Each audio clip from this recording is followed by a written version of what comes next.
This is how you can furnish an irregular shaped studio apartment. First, we will define the areas. We will have the bedroom away from the windows and the living and dining space next to the kitchen. As there is not a lot of space, we will add 2 stools at the bar, and this will be your dining area. Then we will place a small couch next to the dining area, make sure there is enough space for the foot traffic, and we will place the TV in front of this window. Now I know this is not ideal, but it's really hard to find a different spot for this area, as the client really wanted to keep her desk. The desk will be placed behind the couch.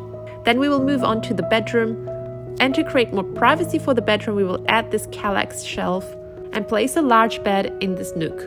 With this arrangement, you will be able to watch TV from your bed as well. And at last, we will start furnishing the foyer area.